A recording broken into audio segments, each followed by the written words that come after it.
So who was here last week? Yeah. So you guys already know like what we're talking about. Like the series is called "What's Love Got to Do with It," and it's a series on marriage or like preparing for marriage and marriage itself. And last week, Maged spoke to us about like preparing ourselves, and also like we're gonna go into the third part today, and the title of it is, you guys remember, being Mr. or Mrs. Right. So I'll let Maged like introduce what that's about. No, your voice is very loud. Oh, good. I think Maged needs the opposite of a mic. He needs like something to observe. Abuna wants to put a paper bag on my head. Okay, so let's pick up a little bit from where we left off last week. First of all, exactly like last week, I need somebody to volunteer to take out their phone and time me and make sure that as soon as I get to about the 45-minute mark, I need somebody to flag me. Oh, Mike. Mike, tell out their phone. That's what told you that at 45 minutes, you got to flag me, okay? Okay. So, third and final session. Third and final session. That will hopefully answer a lot of questions. And I think I did a lot more damage last week than anything else. So we'll talk about, we'll recap a little bit what we discussed last week. So the first time you guys met, you spoke to Tina, and you guys talked a little bit about today's decisions, tomorrow's consequences. And yet last week, when we met, we spoke about choosing Mr. or Mrs. Right. And then we basically came to the realization that it's not about choosing another person, it's about being the right person. So let's talk a little bit about what we discussed last week. Let's review, shall we? Somebody give me the highlights of what we discussed last week. I put 3 points up there. Let's see if you guys can hit them bang on. What are some of the 3 key points that we discussed last week? Remember, if nobody speaks, I will pinpoint you, and I will make you speak in front of everyone. And I will do it on purpose to pick the people that weren't there last week. Just so, who remembers what were some of the key messages last week? Let's break the ice, shall we? Abuna, can you give us one? Abuna was there. Abuna was there, but whoever was paying attention to Abuna's prayer today, he said, help us not to daydream. Abuna, what was one of the key things that you remember from last week? And you were just saying that we tend to have a checklist and we shouldn't really use checklists. Very good. Very, very good. What else? Yes, Michael. It's not what I'm searching for, but what I need to be. Very good. Excellent. So it's not about trying to find that person, it's who the person is that you're supposed to be. Anybody else? I am in God with you. Isn't that beautiful? For you to be able to look at a person and say, it's because of you. It's because of you that I am in God. Isn't that a wonderful thing? For you to be able to give your soul up into the hands of another person so you could say, take me and lead me to God. Very good. So, we talked about the dangers of checklists exactly like Abuna mentioned to us, right? What did we say about checklists? That we tend to act like what? We don't have that big of a demand, that we're super simple, that we're not complicated. But in reality, what do the checklists do? They slow us down. They handicap us. We spoke about this whole idea of the one. Who remembers this part? What do you remember? There's no such thing as the one. Okay. Clarify for those who weren't here, because a whole bunch of people just went, oh, great. Clarify, what do we mean by there's no such thing as the one? Does anybody remember? And this is actually very important. Yes, go ahead. It's not like that person is going to marry. It's not that. We're not tagged. Very good. Very good. Serial number. Yes. I'm sorry? Christ is the one. You actually, with that saying, what you just said, did everybody hear what Greg just said? Christ is the one. Christ is the one, right? Believe me, you just summarized the entire 3-part series with that one sentence. And as simple as it might sound, that's entirely true. But we're going to come to that conclusion a little bit slower than Greg did. So we'll finish the 45 minutes and then we'll try to get to that conclusion. Okay? But this whole idea of what the one is, and I actually want to come back and visit this because I believe that I might have caused a little bit of confusion around this. This does not mean that God does not know who Maged will end up with. This does not mean that God did not necessarily have a plan for Maged. What this means is that we have tendency of being tempted by the devil to believe that we missed out on this person that was made perfect for us. Do you guys remember the example I gave last week about the bus? Right? You're waiting at the bus stop, then you turn around for a split second, and the bus passes by, and we act as if, khalas, the bus passed. We can't do, we lost, we missed out on the opportunity. What do I do now? I go sit with Abuna and I tell him what? I want to become a monk. Send me to a monastery. Why? Because if I can't have her, I don't want anybody. Right? This whole fantasy Disneyland idea of what it is that we have of the one. Right? That's not how God intended for everything to be. So, to come back to what it is you were saying, we don't have a serial number, and the person that you're supposed to be with does not have a matching serial number. What it comes down to is, it's not about the one as much as it is God's plan. And then finally, what we discussed last week was, don't shop around. Remember the example we gave last week? Sometimes we treat trying to find our partner as if we were buying a pair of what? Jeans. A pair of jeans. Right? Do they fit? Are they good looking?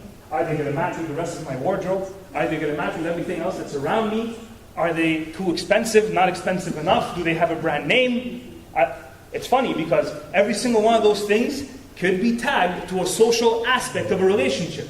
Are they rich? Are they poor? Are they going to fit into my surroundings? Are they going to mesh with my friends? Are my parents going to like them? Right? And as far as the price tag goes, sadly, some of us have that criteria. We're not shopping for a pair of jeans as much as we really should be looking ourselves in the mirror and saying, how do I make sure that I'm that right person for somebody else? And that's where we're at today. Yes, Marianne? I just want to say something about that. Like, in addition to us not doing that to the other, like the partner that we're with, we shouldn't do that to ourselves too. Like, we should say, I have to be that.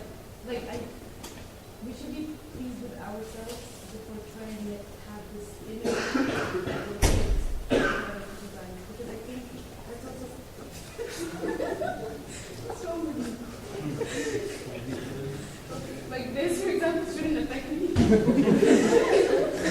What I'm saying is that, like, we should be happy with who we are, like, groom ourselves much to make ourselves visible in the market. Very good. Very good. Did everybody hear what Marianne just shared? No. So Marianne, just to summarize a little bit what she said, she was talking about we should not necessarily be so hard on ourselves to try to make ourselves an appealing pair of jeans.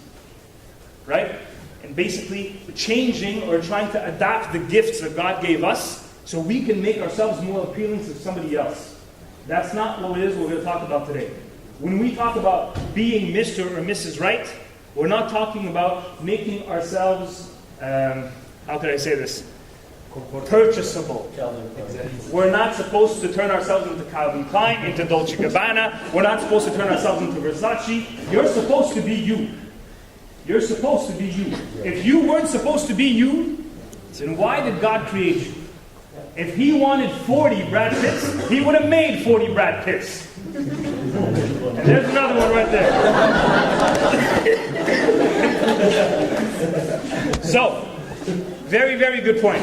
Very, very good point. But without opening a can of worms, I'm going to add on to what Marianne just said. We're supposed to be happy with ourselves only when God is happy with us. What does this mean? You're supposed to be so hard on yourself that you do not accept your faults. And when I'm talking about faults, I'm talking about my sins. I'm talking about my sins. I'm not talking about how society is going to judge me. Maged is too this, or Maged is too that, or Maged is too much of this, or Maged is not enough of this. I'm talking about in God's eyes. Is He happy with me? And if He is, then that's it. That's when I get to the stage where I agree with Marianne. I need to be able to say, this is who God made me to be. So, before we get into this whole idea of how do I begin grooming myself, let's take a step back. Because last week, when we had these discussions, there was a couple of questions around how do we know when I'm already in a relationship that it's what God wants it to be. Okay? And then we had a couple of questions. So I'm going to open it up to you guys right now. I'm going to put a whole bunch of words up onto the screen. And then you guys have to tell me if this is a red flag or is this a simple effect of a roller coaster. What do I mean by this? A red flag, by definition here for this exercise, is when you're supposed to say, time out, this is clearly a message from God that I'm not supposed to be in this relationship. A roller coaster is like any healthy relationship. You're going to have ups, you're going to have downs. The devil is not going to leave you alone. He is going to tempt you. He's going to want to break you up, especially if you're a healthy Christian couple. Right? So how do you know the difference between God wants me out of this and I have to keep pushing towards what's right? So roller coaster is good and normal. Red flag is stop immediately. So I'm going to put a couple of words up there.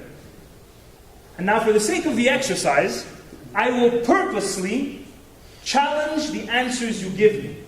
Because I don't want to hear Sunday school answers. Okay?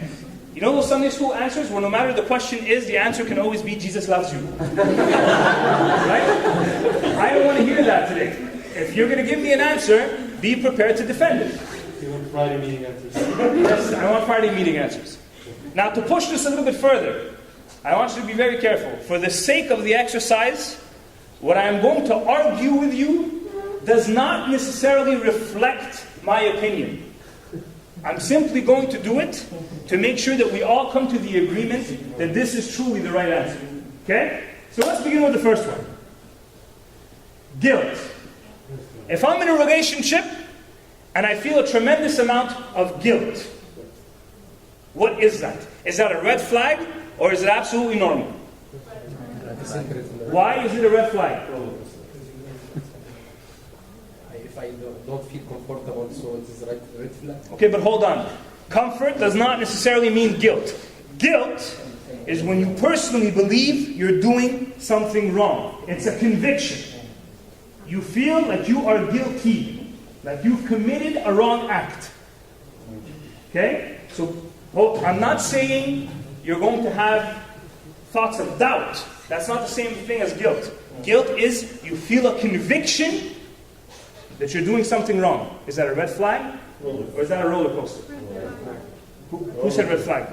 I heard a roller coaster and I heard red flags. Who said red flag? You said red flag? Why is it a red flag? Because you shouldn't be guilty about it. That's not. No. I need a lot. Okay, fine. So that doesn't give me an answer. That's the same thing that the roller coaster person could say, and he could simply say also, well, it's because it's normal the guilt roller coaster thing, right? I want details. Yes. Chances are, if you're guilty now, you're going to be guilty for the rest of your life. If I'm guilty now, I'm going to feel guilty for the rest of my life. But why am I feeling guilt in the first place? You feel like you're doing something wrong. Okay, who wants to add to that? Then stop doing. Actually, yeah, thank you for stopping the exercise. You're absolutely right. Go ahead. I was just going to say, it might just be the Holy Spirit trying to tell you that what you're doing isn't the right thing. It's very possible. You know what's pretty. I'm going to share something with you guys that I always found really cool. Okay, and to me, these are the small things that really make you realize that God is really there. Whether you believe in Him or not, God does these small little things that really make you realize that He's around. The smallest example is when you live here in Montreal and Quebec, and you didn't put your winter tires on. Okay? Have you ever been driving, and then the car slides, and an inch away from the object, the car stops? Now, hold on. I've also been the guy who drove, and I went through the yard. It doesn't mean that God doesn't exist, but it's the small little things. But why do I come back to what it is that you were saying? This conviction, whether you believe in God or not, everybody has this feeling inside them when they know they're doing something wrong. Now, when you don't believe in God, you call it your conscience. As Christians, we know what that is. Okay? Very good. Very good. So going back to what Fedi was saying, when you feel this guilt, when you know that everything else might be going right, but you go home and you're like, there's something wrong about this relationship. I shouldn't be doing this. And oftentimes, you feel this guilt based on an action that you have done within the relationship. Within the relationship. So oftentimes, exactly like Fedi said, take it as a red flag and get out of it. If you feel this guilt, stop it. Let's move on to the next one for the sake of the exercise. Disagreements. You're in a relationship and you disagree on stuff.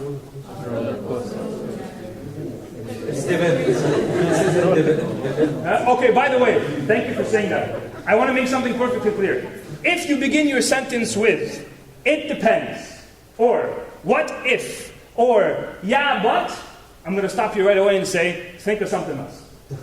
Okay?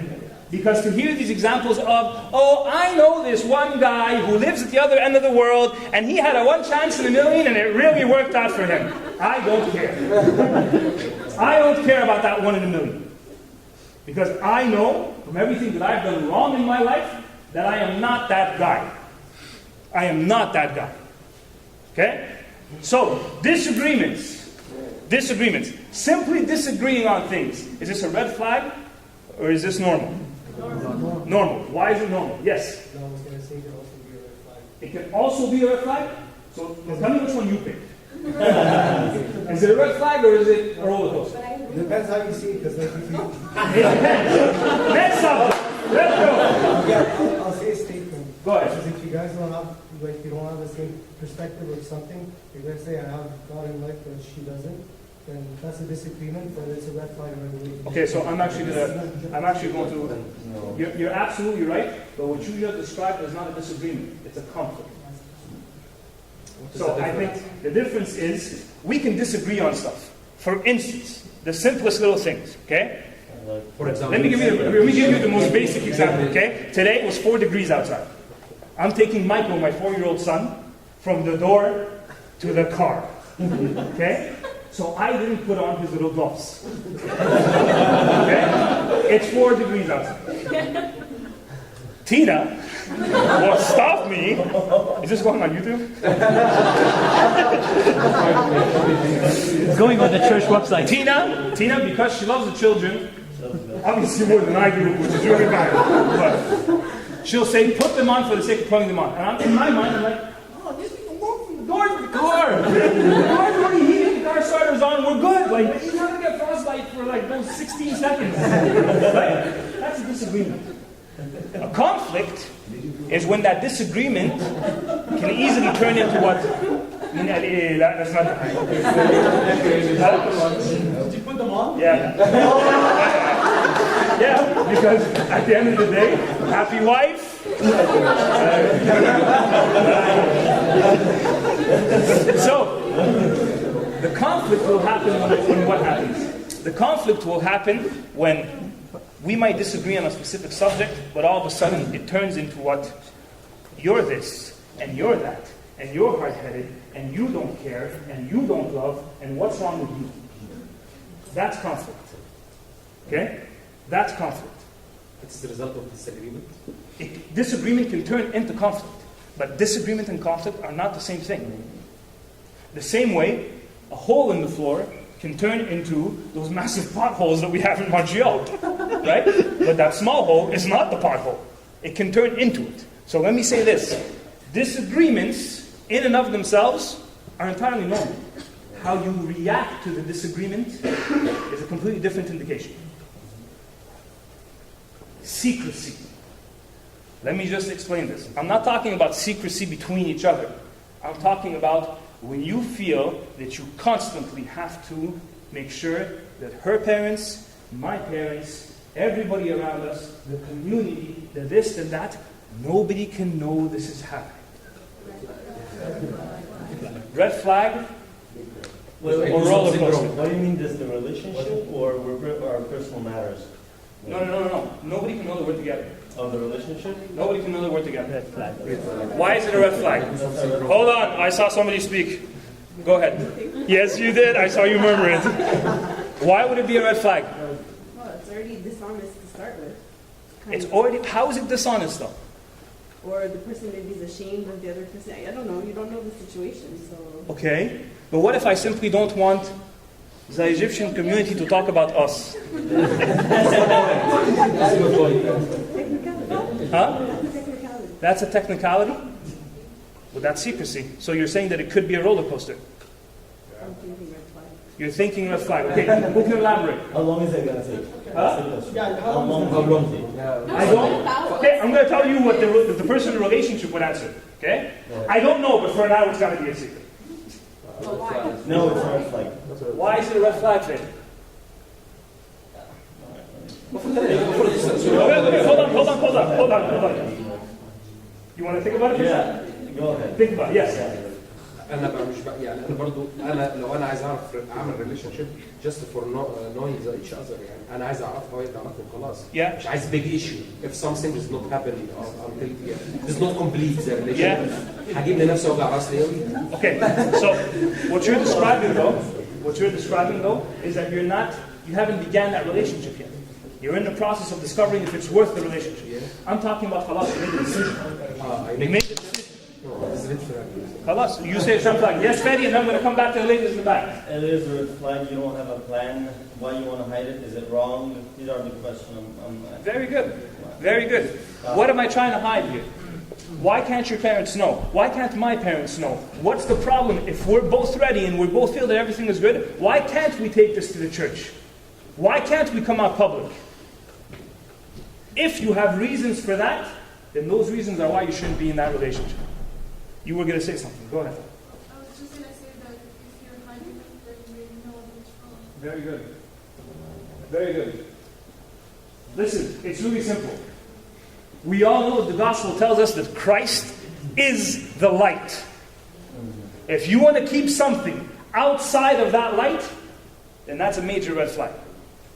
If you're willing to bring it to the light, then God bless. And God bless. Yes, Abuna. So I just wanted to say a little clarification, but obviously, I'm sure everybody knows that even if everything is correct in the relationship, you're not gonna go out and start telling everyone at the same time. There's levels where you first, tell your father's confession and your parents, and then when you all agree together, you move to the next level and you tell the next group of, you know what I'm saying? Just so they don't feel like as long as I'm in a right relationship, I need to tell everyone right now. You know what I mean? So this whole Facebook in a relationship status, okay? Drop that. Drop that. That's not how you're supposed to slowly progress in your relationship, right? And then 2 weeks later, it turns into, it's complicated. I love that. I love that. Habibi, it's not complicated, you're complicated. Okay? Exactly. If you're confused, then there's an issue. Okay? Privacy.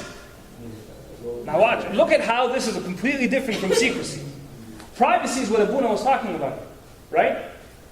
For every single stage within that relationship, there are specific people who have to be aware. Right? So, at first, let's go back to what it is that you were referring to. There's that process where we're actually getting to court. We're getting to know each other. Right? And then when it becomes a little bit more serious, you sit down and discuss who needs to know at this point. Maybe it's the parents. Maybe it's the father of confession. At that point, when everything is going right and you have the blessings of all these good people, because you know it's a serious relationship, you can then take it to the next level and get slowly out of that privacy. But there's a difference between that and secrecy, where you're literally trying to hide something. Okay?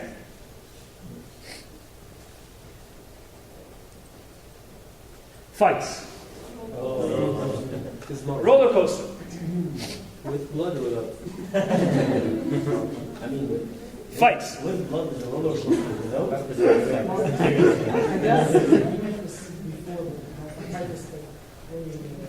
عندنا حاجه في مصر بتقول I agree with you. I agree with you. Let me ask you guys this. Who here physical fights? I was here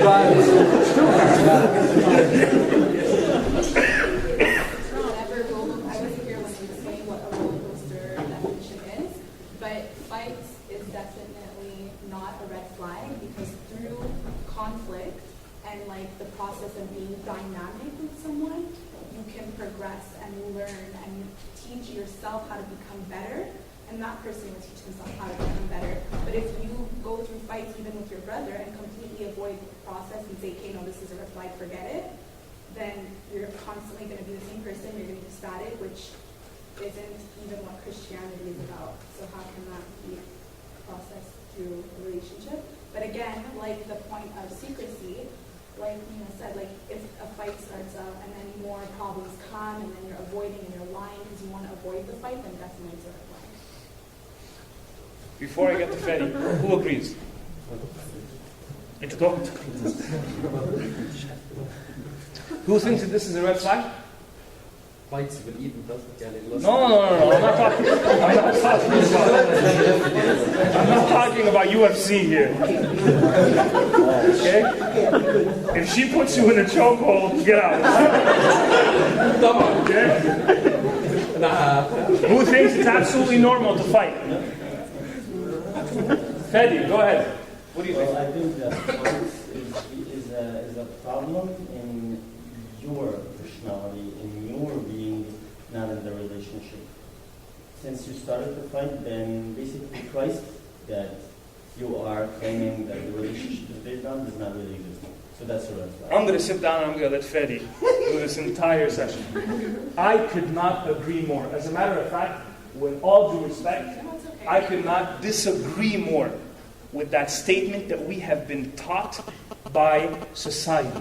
This whole idea, I'm judging the statement. I'm not saying that fights are healthy or that yes, one of we live through this. I'm saying that's not what I'm Thank you for saying. clarifying that. Thank you for clarifying that.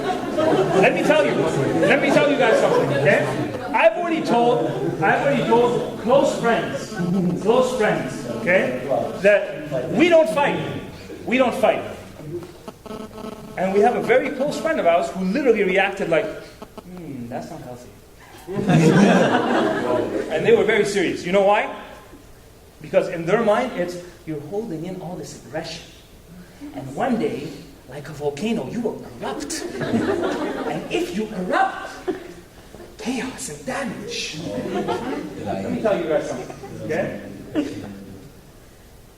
If you reach a point where you need to fight, then I'm going to go back to exactly what Fedi said. The problem might not be the relationship, but let me tell you, that's a red flag for you as an individual, because that means that you are not being Mr. or Mrs. Right. What I mean by that is the following.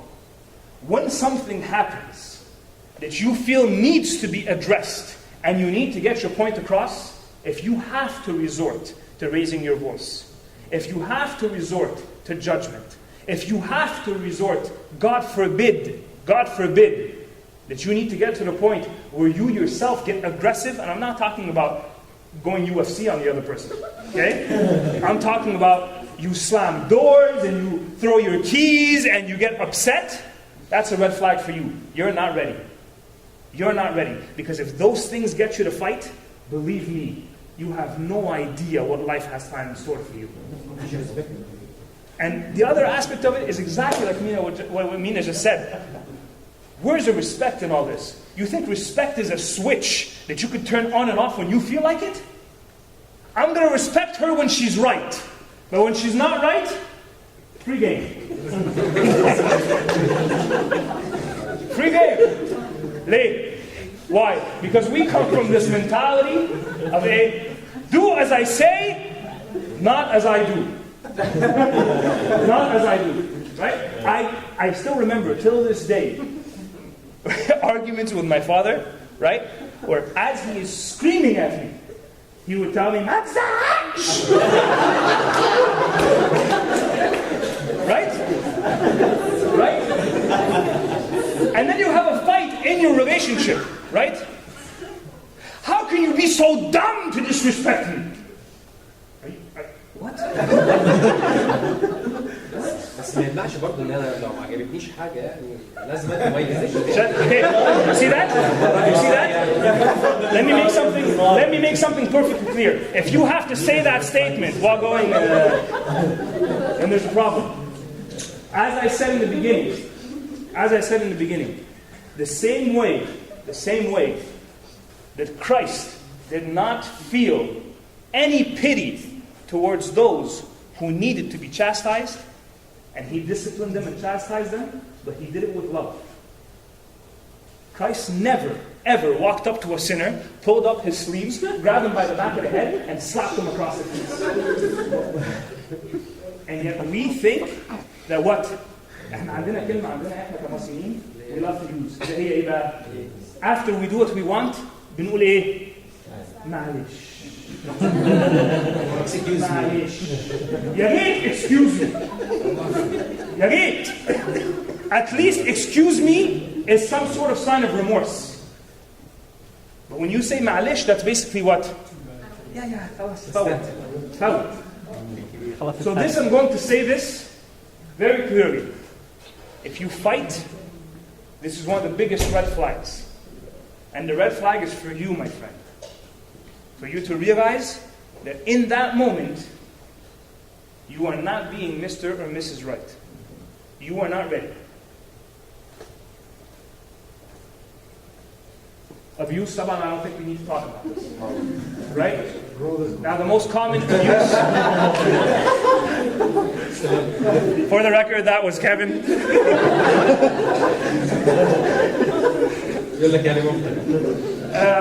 Abuse. We have tendency of always going to what? Physical violence. It's not just physical violence. Abuse can go to anything from substance abuse to psychological abuse to verbal abuse to emotional abuse. It could go to neglect, right? Where I ignore the other person's needs. All of these are signs of abuse. These are humongous red flags. Humongous red flags. And please, I'm going to say this for the sake of you guys understanding that there's only one person who can truly change the hearts of a human being, and that's Christ Almighty. Okay? You cannot change the heart of a person. You can pray that God touches his heart. But if you go into a relationship saying, I will invest everything I've got in this, but I know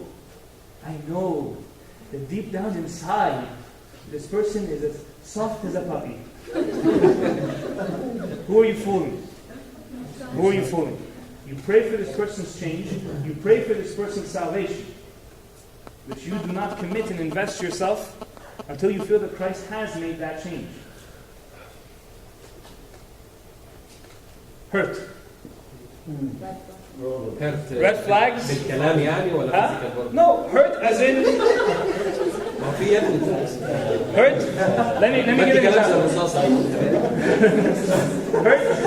Hurt in this specific case is not necessarily the same thing as guilt, but let's say we do get into a disagreement, right? Let's say we do get into a disagreement. I could go home and be upset. I could get hurt. Is this roller coaster or is this red flag? It shouldn't happen. I hear roller coaster? Who says red flag? Fed, you just said something. Well, actually, yes, I want to say statement. Go. It shouldn't be continuous, but it can happen. Yes, it can. Then I would choose roller coaster, but hurting itself is a red flag. I don't want it to happen no longer, but it could happen and repeat itself. I would compliment what Fedi just said by saying the following. You have to first be able to be wise enough, okay? And if you can't do it yourself, get your father of confession involved. Why? Because he knows you better than you know yourself. Oftentimes, you have tendency of defending yourself. Your father of confession will let loose and tell you if you need to be defended or not. Okay? And why do I say this? Because you have to be able to ask yourself, why did I get hurt? Was it because the person did something wrong? Or did she bruise my ego? Right? As a man, I don't want to be corrected. But did you need to be corrected? Yes, you did. So take on the hurt, fais ton deuil, and move on. Fais ton deuil and move on. Meaning what? Get over yourself. If you needed to get hurt, then so be it. But identify what the cause of the hurt was. Identify what the cause of the hurt was. It is absolutely normal for you to hurt within a relationship. Let me tell you, when Christ got down on one knee and he asked the church to marry him, he went through a little bit of hurt. Because before she said yes and married him, she crucified him. But he was willing to go through that hurt, knowing that it needed to happen. So, ask yourself, what is the cause of the hurt? And if you are not in a state of mind where you can identify the true cause, again, I strongly urge you to get somebody who knows you inside out, like your father of confession, to help maybe ask you a couple of questions so you can reflect on it. Okay? So let's get into the whole topic now of being this person. Now, what I'm about to do right now is extremely important. We've got 2 slides. We've got 2 slides. The first slide is about being the wife. The second slide is about being the husband. The last thing that you guys should be doing right now is, while I'm talking about being the wife, all the men in the room are sitting down going, right? Right? And then you stare down people, and then you look at that person and go, right? And then, when I get to being the husband, right? All the women get all snappy, right? And then they're like, yes. That's right. Okay? So let me make this perfectly clear. Why is it important for you to know what the other person should be? Because one day you will be united to them. And they will be not just your better half. They will be yours. And you will be responsible to take that person to heaven. And then when you get to the judgment, God will ask you, where is she or where is he? Extremely important for you to be able to understand this. So let's go on with the wife. Ephesians 5. We spoke about this last week. What does St. Paul, through the Holy Spirit, tell the sisters of the church? Wives, submit to your own husbands as to the Lord. For the husband is the head of the wife, as also Christ is head of the church. And he is the Savior of the body. Therefore, just as the church is subject to Christ, so let the wives be to their own husbands in everything. What do we capture from this passage? There is 3 specific things that I have extracted from this passage that I would love the Holy Spirit to put into your hearts. What do you believe these 3 aspects are? By reading this. Submission. Anything else? I'm sorry? The husband is supposed to be the image of Christ within the family, but actually, we're going to keep that aspect for the husbands. But for the wives specifically, there's this whole concept of submission. What else? In everything. Okay? Sorry? He is the head of the wife. Okay? Subject. The same way that the church is subject to Christ. Meaning what? That you're supposed to be what? You're supposed to be the church. You're supposed to be the church. Let's talk about this whole idea of being subject to Christ. What does it say? Submit to your own husbands as to the Lord.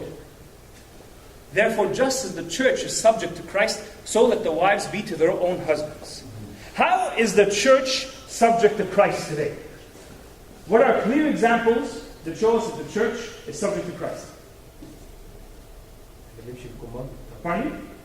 We take the command of Jesus Christ as a rule upon our life. Very good. So the commandments, or the gospel, the teachings of everything that we have in the Bible, the church has held fast. Right? So the first question to the ladies, for you to be that right person, have you also allowed yourself to be under that same law? Have you also allowed yourself to be that God-fearing person who follows those commandments, who hides the gospel in your heart and in your soul, so you can allow yourself to be subject to Christ? If you cannot be subject to Christ, you will never be able to be subject to your husband. Yes? Does that mean that we should completed this sort of, not completed, but reach to, like, can you get married with, like, what happens if you didn't reach more than 50% of this scenario? You know what the most beautiful thing about our faith is? Can you continue on in marriage, or there's no hope for it, or... Our faith is a work in progress. Our faith is not a destination as much as it is the actual journey. And what I mean by that is, you can't quantify it. Abuna doesn't keep track of everything that you do, and then he goes back home, opens an Excel sheet, enters a whole bunch of data, and then it gives him a percentage. The same way that God, how do I know this? 20% over. Yeah, exactly. Right? It's not about this whole, oh, you're so close, you got 59. No, that's not about that. It's not about that. If you are on the track of progress, and your heart is solely devoted to wanting to be subject, then you're already on the right track. So it's not about, in 48 more steps, I'll be there. It's not quantifiable. But again, you have to be able to be honest enough with yourself and honest enough with Christ, where you will know if you are on that repentant journey, or you're totally like, oh, I want that, I just don't want to have to work for it. Right? You guys just came out of your exams? Yes. Did everybody want to pass? Did everybody study? Not so sure. I'll tell you what kind of student I was.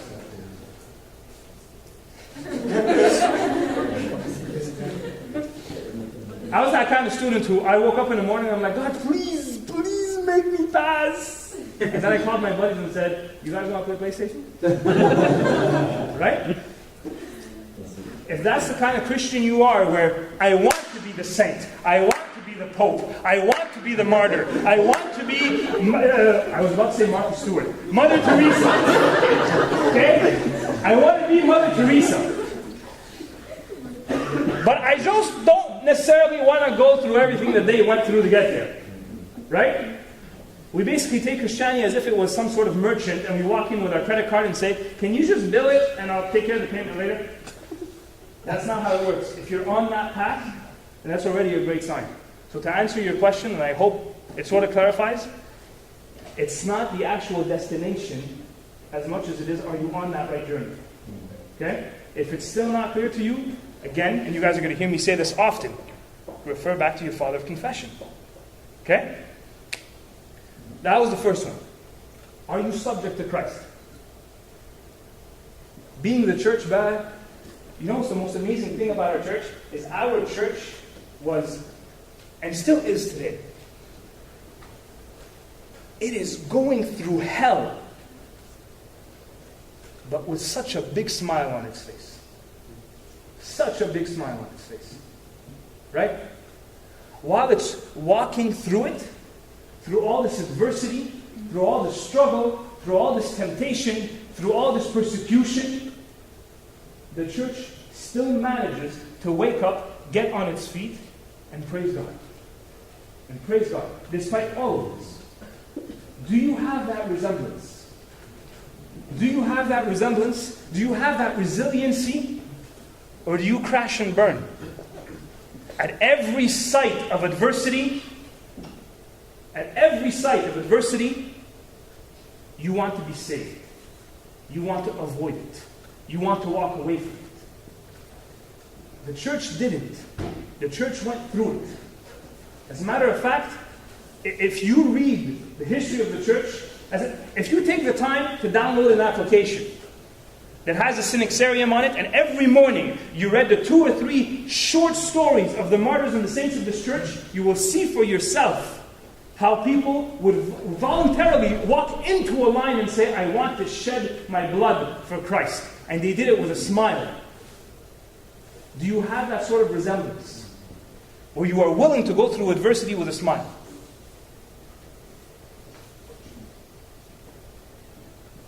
And last but not least, are you obedient? And people have a really hard time with this. Because to be obedient, there's this whole feeling of what? Hierarchy. One person commands, and the other says, one person says, do this, and the other one says, as you wish. So there's this whole idea of submission, right? Now, let me make this perfectly clear. Perfectly clear. If the church was more lowly regarded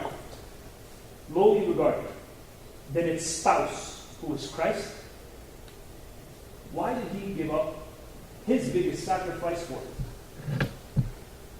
If she was less than what he thought it should be, why did he pay the ultimate price for her? For the church to be obedient. Sorry?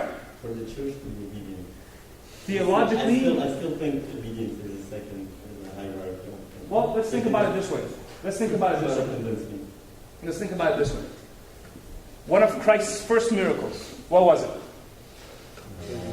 Water. Precisely, turning the water into blood. That was the Old Testament. That was okay? If they turn it into blood, that would have been really bad. Okay? He turns it into wine. He turns it into wine. Why did he turn it into wine?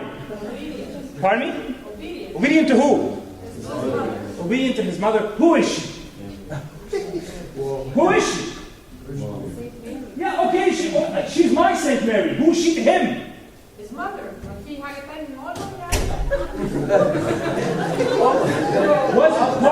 Was it part of his plan? Did he go there to command the miracle? No, he didn't. Did he have to listen to her? No, he didn't. No, he didn't.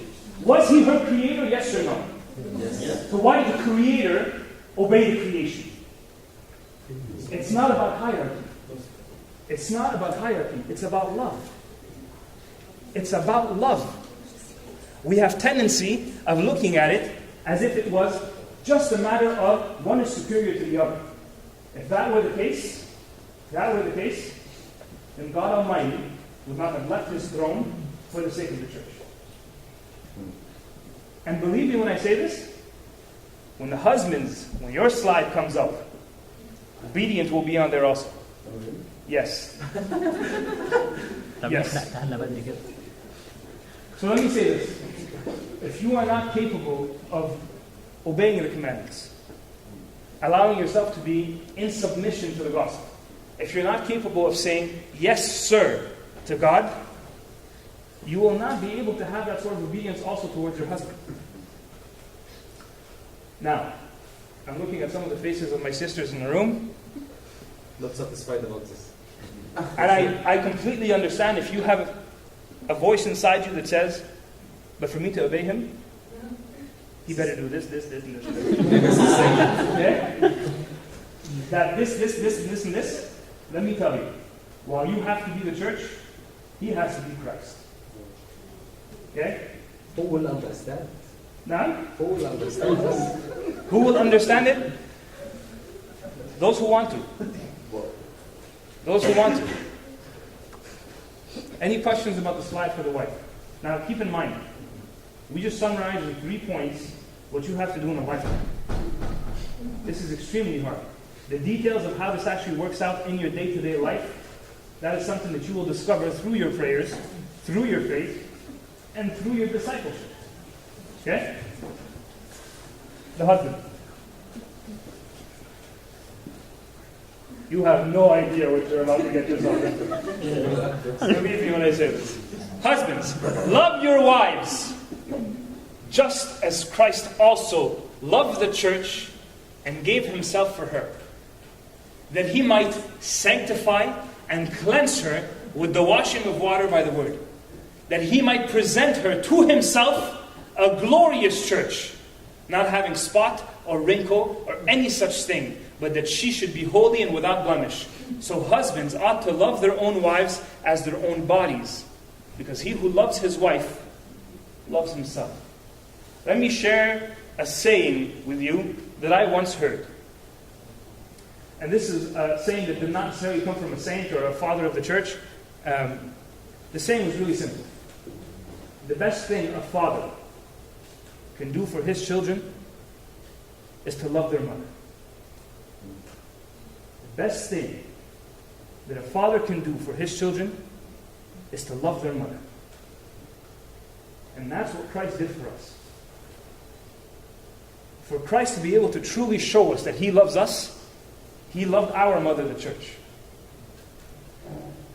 So husbands, how are you going to make yourself Mr. Right? It's going to be really simple. Are you Christ-like? Are you Christ-like? Now, you know what's the toughest part about being Christ-like?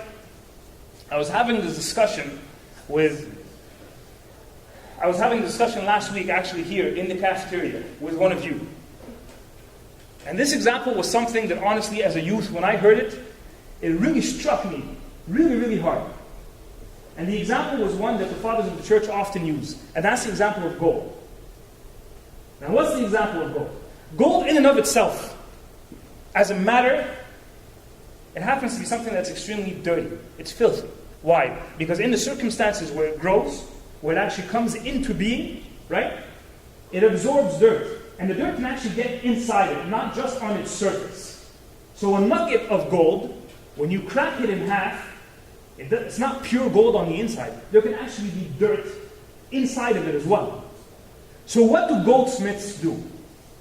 They take the gold and they put it into intense heat. So much heat, as a matter of fact, that it totally melts. And then when it melts, what do? They skim the dirt right off the top, because at this point, it's dissolved and the dirt rises to the top. They skim the dirt right off. And then they take the gold that is remaining, that has been removed from its dirt, and they let it cool off. But just when you think the gold is ready, it has to undergo much more transformation. They then take the gold, and then they pound it almost to death. And then they pound it so hard that it has to be malleable. Actually, gold happens to be a substance that's extremely soft. It has to be malleable. And then once it becomes malleable, for it to be presentable, they have to polish it. And you should see the machine that they use to polish gold. This thing is hardcore rough. Okay? It almost grinds the gold to the point where it removes the first layer of it.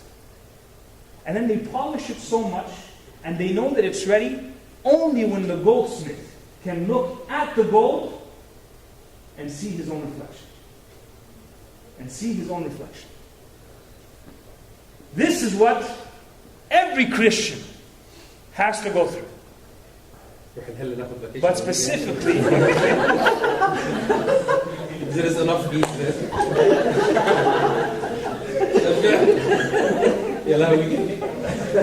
but specifically the husband. If you want Christ to be able to pick you up and see His reflection in you, you have to allow Him to change your state. You have to allow Him to cleanse you. You have to allow Him to polish you. As a matter of fact, you have to allow Him to pound you a little bit. And sometimes that's through maybe the injustice of life.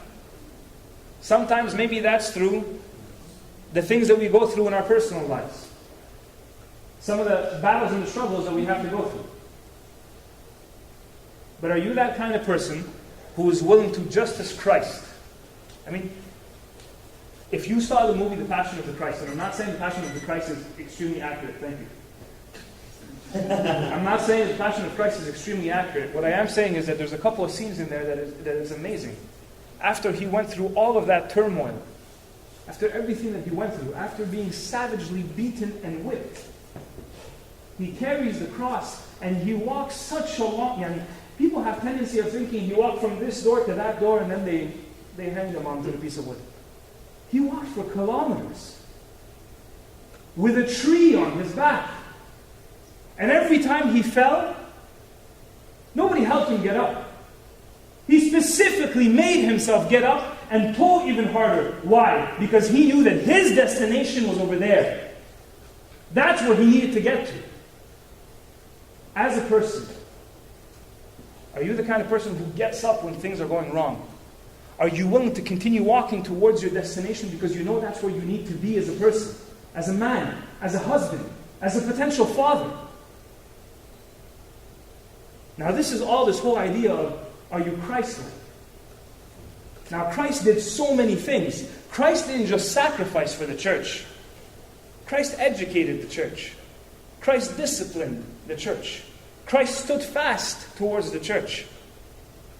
Christ did all of these things. Are you that kind of person? Are you willing to do every single one of these steps?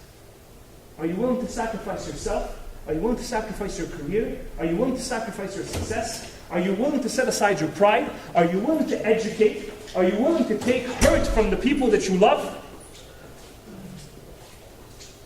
If you are, then you're on the right track. We spoke about this whole concept of sacrifice. But the number one thing that you need to be able to know that you are slowly being Mr. Right is, do you truly know what love is? Have you met face to face with God? Now, when I say this, right, have you met face to face with God?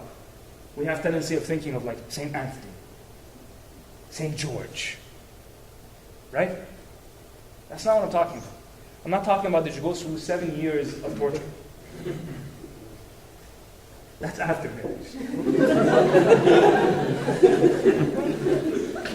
I can't believe this is being recorded.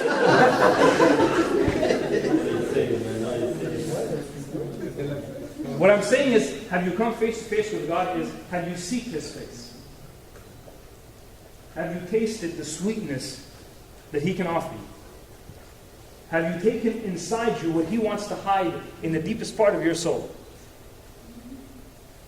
Then if you have, then you can truly say that you've experienced love in its biggest format, and that is God. Truly.